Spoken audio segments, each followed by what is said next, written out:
Oke, baik. Bismillahirrahmanirrahim. Assalamualaikum warahmatullahi wabarakatuh. Ya, pada video kali ini izinkan saya di kelas mana akan menjelaskan tentang materi dari kelas 8 SMP ya, semester 1 tentang klasifikasi materi dan perubahannya. Nah, adapun ada kompetensi inti dan kompetensi dasar yang harus dimiliki oleh setiap siswa. Yang pertama yaitu ranah kognitif yang memahami pengetahuan baik faktual, konseptual, dan prosedural berdasarkan rasa ingin tahunya tentang ilmu pengetahuan, teknologi, seni, budaya, terkait fenomena dan kejadian tampak. Adapun turunannya itu menjelaskan konsep campuran dan zat tunggal, unsur dan senyawa, sifat fisika dan kimia, perubahan fisika dan kimia dalam kehidupan sehari-hari. Nah, dan indikator pencapaian kompetensi atau IPK-nya ada tentang menggolongkan karakteristik materi. Ya, jadi siswa itu harus bisa mengkarakteristik materi itu apa gitu kan, terus sifat-sifatnya bagaimana, kemudian menjelaskan perbedaan unsur, senyawa, dan campuran. Lalu ada menjelaskan metode pemisahan campuran, ya, jadi campuran itu bisa dipisahkan, kemudian bagaimana cara memisahkan campuran-campuran itu. Lalu ada menjelaskan sifat fisika dan kimia dari materi, kemudian mendeskripsikan perubahan fisika dan perubahan kimia yang terjadi pada setiap materi. Nah, lanjut kita ke pembahasan yang pertama tentang karakteristik materi ya. Jadi kita mulai dengan sebuah pertanyaan, apa itu materi atau di dalam bahasa Inggris disebut sebagai matter. Oke. Nah, materi itu merupakan segala sesuatu yang menyusun alam semesta yang dapat teramati. Nah, teramati di sini dalam kata terobservasi, di mana panca indera kita bisa melihat di sekeliling kita ada benda, ada pohon, ada air, ada udara, ada motor dan lain sebagainya. Nah, itu bisa dikatakan sebagai materi gitu. Nah, sebagai contoh nih examples of materi ya, contoh-contoh daripada materi. Nah, ada pula materi pun didefinisikan sebagai segala sesuatu yang memiliki massa dan memenuhi ruang, di mana matter is anything that has mass and takes up space. Nah, di sini dicontohkan ada seseorang yang sedang mengamati komputer ditemani oleh seekor kucing. Ya, nah di sekelilingnya itu ada sun, ada matahari, ada cloud, ada awan, ada plant, tanaman, kemudian ada glasses ya, orang tersebut menggunakan kacamata, kemudian ada butterfly, ada komputer, ada coffee, ada meja, ada kursi. Nah, kesemua itu merupakan disebut sebagai materi gitu. Nah, ibarat sebuah Lego. Materi itu ibarat sebuah Lego, di mana di dalam sebuah Lego terdapat warna-warna tertentu, terdapat bentuk-bentuk tertentu gitu kan. Nah, seperti contoh ada mobil, ada kameleon, ada gajah, di dalam Legonya tersebut ada bangunan, dan lain sebagainya. Nah, bagian terkecil daripada Lego itu, part paling kecilnya itu sama seperti unsur penyusun di dalam semua materi tadi. Ya, ada yang kotak, ada yang segi 4, ada yang segi panjang, ada yang segitiga, nah dan lain sebagainya. Itu di dalam Lego gitu kan. Nah, materi pun memiliki karakteristik masing-masing. Ada yang besar, ada yang kecil gitu kan. Ada yang unsur penyusunnya terdiri dari unsur-unsur apa dan lain sebagainya gitu ya. Nah, untuk materi sendiri secara umum dibagi ada dua, ada zat murni dan ada campuran gitu. Nah, apa yang disebut dengan zat murni? Yaitu zat murni merupakan suatu bentuk materi yang memiliki komposisi kimia dan sifat karakteristik yang konstan. Nah, zat murni ini dalam artian dia itu di dalam satu materi itu komposisi kimianya itu karakteristiknya sama gitu. Contohnya seperti air murni, terus emas murni gitu kan. Berlian, nah itu termasuk ke dalam zat murni. Nah, sementara kalau campuran, nah campuran itu merupakan kombinasi dua atau lebih zat murni ya dengan mempertahankan sifat identiknya. Ya contohnya campuran itu ya seperti larutan kopi ataupun teh gitu, ada pun susu. Nah, itu kan campuran tuh. Kemudian apalagi ya, plastik, wadah, nah itu campuran tuh dari berbagai macam zat murni gitu. Nah, ini ada beberapa contoh ya. Yang pertama ada air. Nah, air tuh termasuk ke dalam zat murni karena unsur-unsur penyusunnya di dalam zat murni itu tunggal. Kemudian ada garam. Gula, ini bukan garam ya. Garam. Gula itu terdiri dari molekul-molekul garam. Ya, molekul-molekul garam. Kemudian ada emas. Ya, ada emas berarti terdiri dari partikel-partikel emas. Nah, sementara untuk campuran itu ada susu di sini contohnya, ada lagi semen, ada lagi air teh. Nah, kenapa susu, semen, teh itu disebut sebagai campuran? Karena terdiri dari dua buah zat murni. Di mana susu berarti ada airnya kan karena dia encer, dan air susunya tuh atau partikel susunya. Nah, sementara semen pun ada semen itu terdiri dari air dan semen itu sendiri gitu yang berbentuk serbuk gitu kan, diseduh ya, bukan diseduh atau apa, diaduk dengan air. Nah, jadi semen tuh bisa digunakan untuk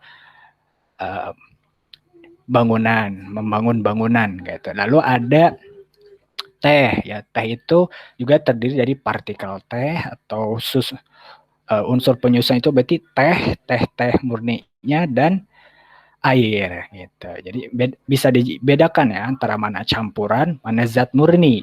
Nah, zat murni sendiri itu terdiri atas unsur dan senyawa nih. Jadi dibagi lagi nih, zat murni itu ada unsur dan senyawa. Nah, yang disebut dengan unsur itu unsur kimia merupakan zat. Unsur kimia atau unsur kita sering menyebutnya sebagai zat yang lebih sederhana lagi yang tidak dapat diuraikan menjadi lebih sederhana melalui proses kimia dan merupakan bahan dasar yang menyusun semua materi gitu. Nah, jadi semua materi sendiri itu ada bagian paling kecilnya yaitu unsur. Nah, unsur ini sering punya padanan punya arti yang sama dengan atom gitu ya. Nah, sementara ada senyawa. Nah, kalau senyawa itu senyawa merupakan zat murni yang tersusun dari dua atau lebih unsur ya. Senyawa itu semacam air itu, karena air itu terdiri dari unsur hidrogen dan unsur oksigen, kemudian senyawa karbon dioksida ya, berarti ada karbon dan oksida, kemudian ada senyawa karbon monoksida, berarti karbon dan oksigen gitu. Nah, unsur itu ya sampai saat ini baru ada 118 yang kita ketahui ya. Ada yang paling sederhana itu hidrogen, kemudian ada helium, litium, berilium, boron, karbon, nitrogen, oksigen, kemudian ada fluorin, neon, dan ke 118 lainnya. Nah, ini seperti blok-blok di dalam Lego tadi, punya warna-warna tersendiri gitu. Nah, ini artinya apa? Ini artinya unsur-unsur tersebut ya memiliki sifat dan identitasnya sendiri. Ya, kita katakan hidrogen. Nah, hidrogen itu di alam itu pasti gas. Ya, pasti berupa senyawa karena terdiri dari dua unsur ya, hidrogen dan hidrogen ya. Nah, unsurnya sebagai gas. Kemudian helium, helium pun di alam sebagai gas. Gitu.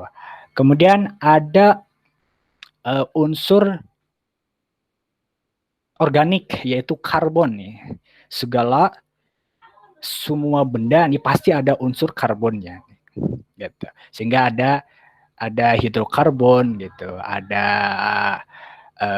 kimia organik. Nah, kimia organik ini ya berbicara tentang bagaimana perilaku atom karbon itu. Nah, adapun ada Fe tuh, ada besi ya, ferrum ada di dalam yang berupa sebagai logam ya, atau padat gitu. Nah, kemudian ada deretan La dan AC. Nah, ini dia punya karakteristik tersendiri gitu. Nah, susunan susunan unsur yang di dalam tabel unsur periodik ini punya cerita panjang untuk bisa disusun seperti ini gitu. Jadi ya untuk saat ini ya itu disusun berdasarkan banyaknya elektron, proton, dan neutron yang terdapat di dalam unsur tersebut. Gitu. Nah, ini ya tadi contoh daripada senyawa ya, di mana senyawa air ya atau simbolnya itu H2O. Nah, H2O berarti unsur penyusunnya itu ada atom hidrogen dan oksigen atau unsur hidrogen dan oksigen. Kemudian ada garam dapur. Nah, garam dapur ini unsur penyusunnya natrium dan klorin. Sering disebutkan sebagai NaCl. Kemudian ada gula tebu ya atau gula lah, sukrosa lah. Sukrosa ini terdiri dari atom karbon, atom hidrogen, dan oksigen. Ya. Gitu. Dan masih banyak lain hal yang sering kita temui. Berarti kalau ada lempengan emas, nah berarti kalau emas murni, nah emas murni itu terdiri dari atom-atom emas, unsur-unsur emas itu aurum tadi. Ya. Kalau besi, ya berarti terdiri dari unsur penyusunnya Fe, ferrum itu. Oke. Nah, lanjut ke pembahasan yang selanjutnya yaitu keadaan materi di alam, di universe ini. Nah, keadaan materi di alam ini pasti memenuhi 3 bentuk berikut.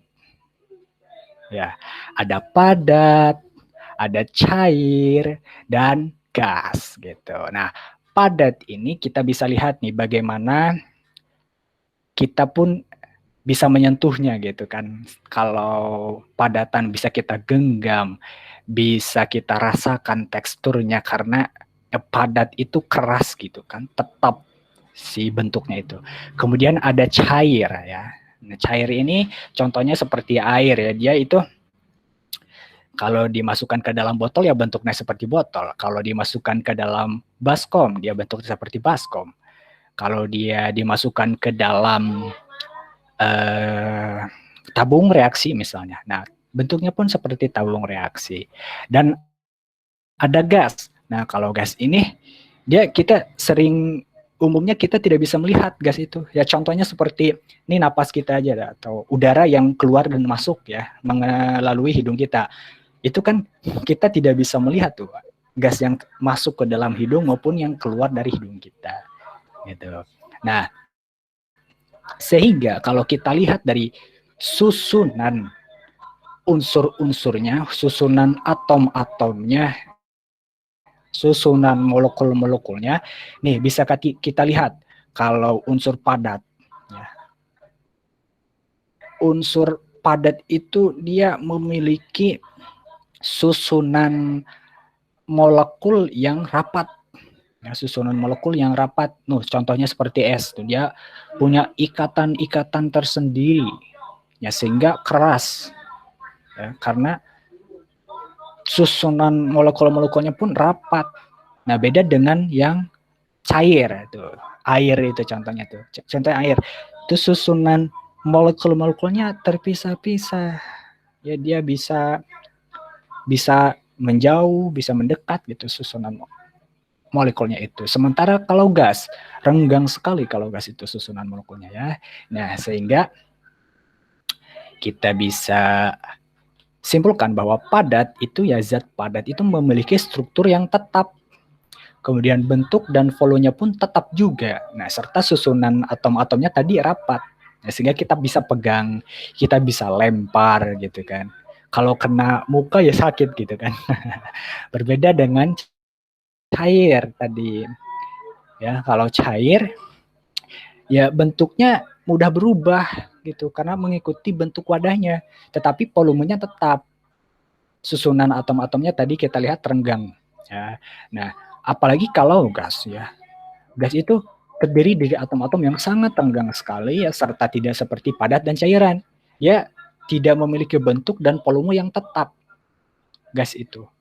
Ya, lihat aja orang yang merokok lah katakan. Kan keluar asap tuh dari mulutnya, entah mulutnya atau hidungnya. Nah, ketika keluar itu asap dari dalam tubuhnya, seketika gasnya pun menyebar dan hilang. Itu tidak kelihatan tuh bentuknya gitu. Itu untuk gas. Nah, kemudian ada bahasan yang selanjutnya yaitu metode pemisahan campuran ya. Nah, bagaimana kita tadi memisahkan campuran sehingga bisa terbentuk suatu zat murni daripada campuran tadi. Nah, sebelum kita lanjut, kita berkenalan dulu dengan apa itu yang disebut dengan campuran ya tadi. Campuran itu merupakan kombinasi dua atau lebih zat murni. Nah, apabila komposisi campurannya itu sama seluruhnya, zat murninya itu komposisinya sama. Nah, itu dikatakan sebagai homogen, sifatnya homogen. Nah, contohnya ya kalau sering disebut bahwa campuran yang homogen itu sering dikatakan sebagai larutan. Ya, kemudian ada komposisi campurannya yang berbeda. Jadi zat murni itu komposisinya berbeda. Sering disebut sebagai heterogen dan disebut pula sebagai suspensi. Sifatnya heterogen, dan disebut sebagai suspensi. Nah, di sini saya tampilkan dua buah gambar. Di sini ada teh dan kopi. Nah, coba bisa kita lihat perbedaan dari kedua gambar antara teh dan kopi ini ya. Nah, di dalam teh tuh, di dalam gelasnya itu dia tidak ada endapan maupun tidak ada busa di atasnya ya. Nah, sementara kalau kopi itu di bawahnya ada partikel-partikel kopinya, ada dedak kopinya atau disebut apa ya? Ampas kopinya gitu. Di atasnya ada busanya. Nah, bisa dibedakan kan mana yang disebut sebagai larutan, mana yang disebut sebagai suspensi gitu. Nah, campuran homogen pun bisa menjadi campuran heterogen ya. Contohnya ada air, ada gula. Nah, air itu kita masukkan gula, kemudian kita kocek. Ya. Nah, di dalam campuran antara air dan gula tadi, ya berarti dia disebut menjadi sebagai larutan gula. Nah, terus di dalam gelasnya itu pasti tidak ada partikel gulanya, tidak ada gerindil-gerindil gulanya gitu kan. Nah, coba kalau misalnya ada ada air segelas gitu, ada air segelas, kemudian kita masukkan gula segede baskom misalnya, atau jangan segede baskom, kegedean deh, segede mangkok ya, segede mangkok kita masukkan, kemudian kita kocekin tuh campuran antara air dan gulanya ya. Nah, kira-kira di dalam campuran gula dan air itu ada gulanya enggak sih? Nah, coba. Nah, berarti itu tadi campuran itu homogen ketika komposisinya itu tepat atau sama seluruhnya. Sementara kalau berbeda ya berarti campuran antara gula dan air tadi ya dia menjadi suspensi karena ada partikel-partikel gula di dalam larutan atau di dalam campuran air dan gula tadi gitu ya. Nah, kemudian bagaimana cara kita memisahkan campuran tadi gitu antara larutan air dan gula, antara air dan gula.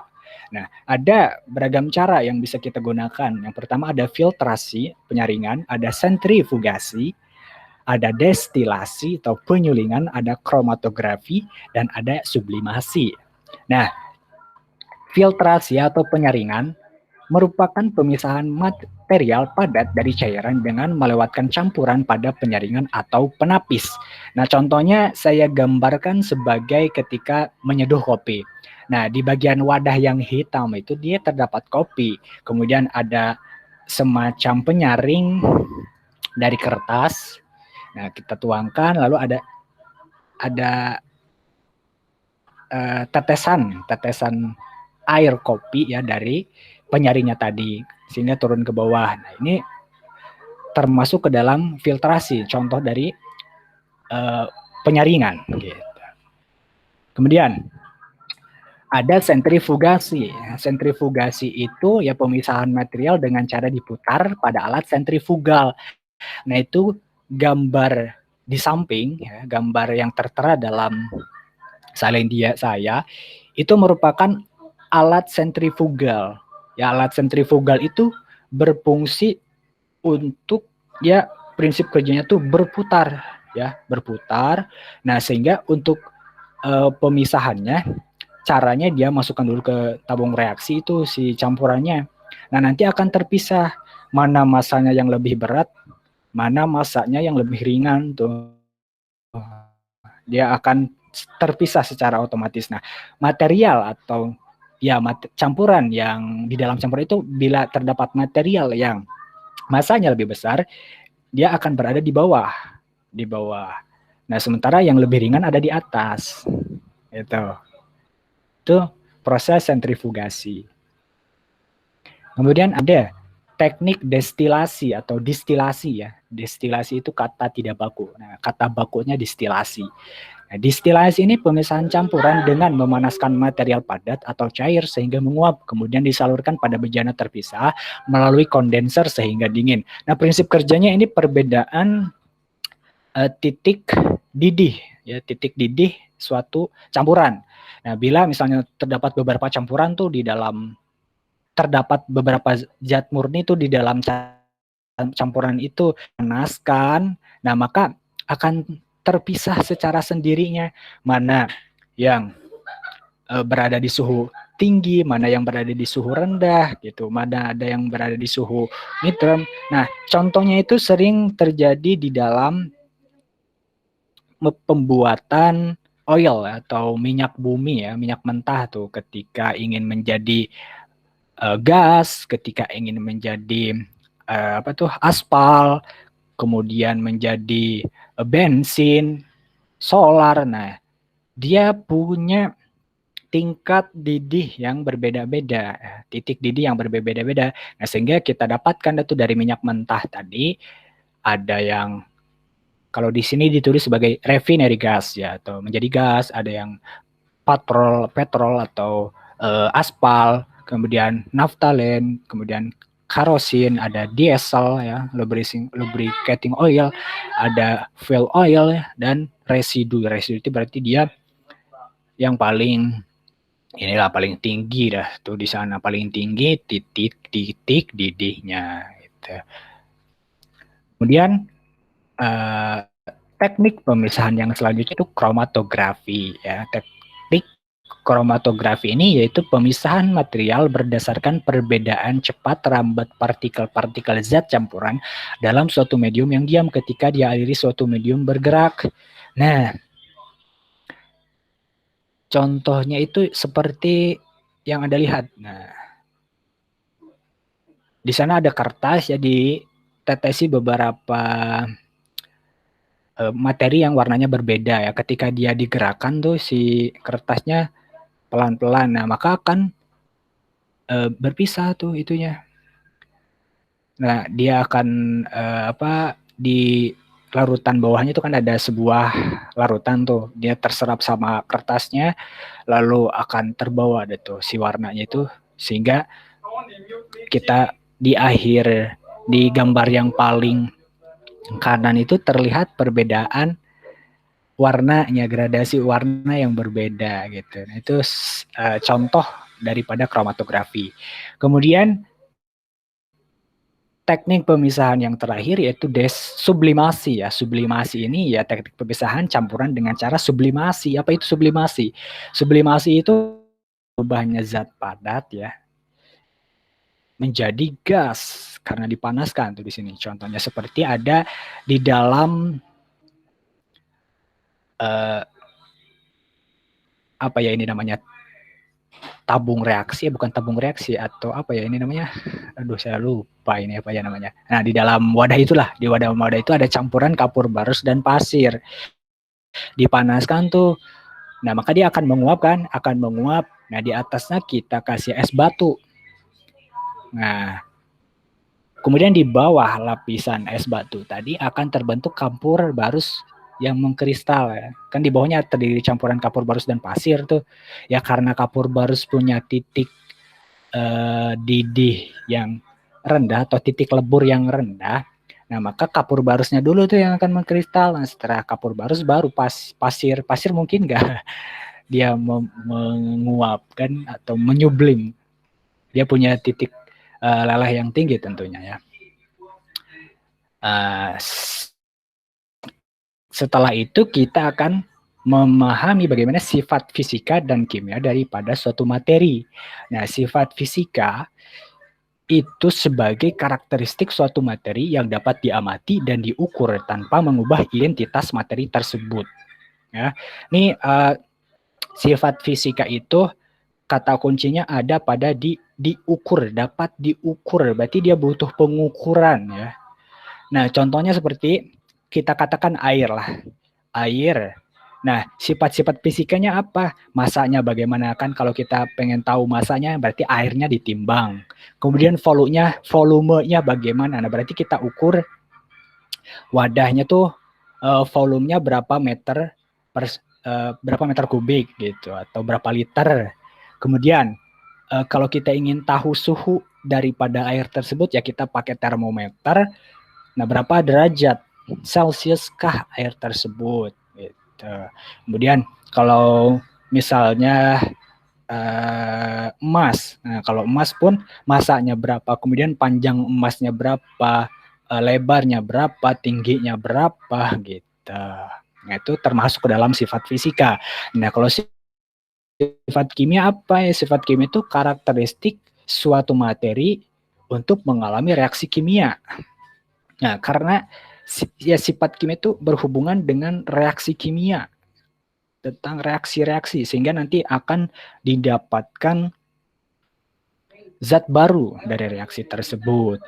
Nah, ini contohnya physical properties of matter atau sifat fisika dari suatu materi itu ya contohnya seperti panjangnya, kemudian warnanya, kemudian densitas ya, densitas itu massa jenis ya, kemudian masanya, kemudian elastisitasnya, tekanannya berapa, volumenya berapa gitu. Dan ada luster. Luster itu berarti kekerasannya mungkin ya, kekerasannya atau keberkilauannya gitu.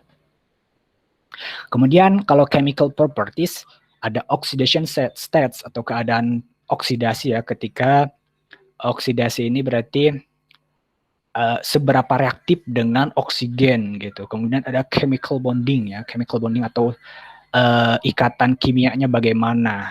Itu berarti kita masuk ke lebih skala lebih kecil lagi gitu di dalam materi tersebut. Kemudian coordination number ya, berarti untuk mengetahui bentuk molekulnya seperti apa. Kemudian heat of combustion berarti seberapa reaktifkah ketika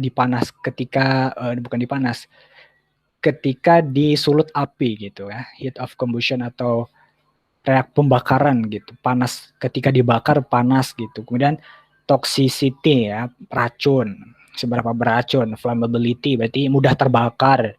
Kemudian corrosivity, apa korosif gak sih ketika dia si materi itu kita sentuhkan atau kita teteskan kalau cairan ke dalam besi. Itu kalau korosif ya berarti kalau korosif itu apa ya disebutnya tuh karatan ya, karatan. Kemudian reactivity gitu. Seberapa reaktif dia ketika dicampurkan dengan suatu materi yang lain gitu tuh. Ya, garis besarnya chemical properties atau sifat kimia itu seberapa dia mudah bereaksi gitu. Nah, pun ini merupakan bahasan yang terakhir yaitu chemical and physical change atau perubahan fisika dan perubahan kimia. Ya, kalau perubahan kimia atau chemical change reaksi kimia sehingga dia membentuk produk baru seperti combustion tuh awalnya atau pembakaran ya. Awalnya itu ada kayu ya, ada kayu kemudian dibakar. Nah, setelah kayu dibakar, itu kan menjadi arang.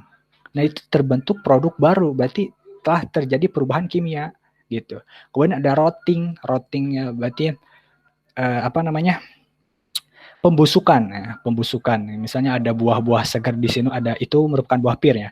Misalnya ada buah pisang kan yang cepat berubah warnanya tuh ataupun apel ketika kita sudah mengupasnya gitu kan kita kelihatan tuh kalau apel tuh kalau disimpan lama warnanya jadi berbeda gitu. Nah berarti terbentuk produk baru, new products. Kemudian rusting ya, pengkaratan. Misalnya paku, kalau kita lama simpan di dalam air kah atau berlama-lama atau kena hujan terus-menerus, si besi itu atau paku itu akan kelihatan karatan ya. Kemudian contoh lainnya ada digestion ya, pencernaan kita.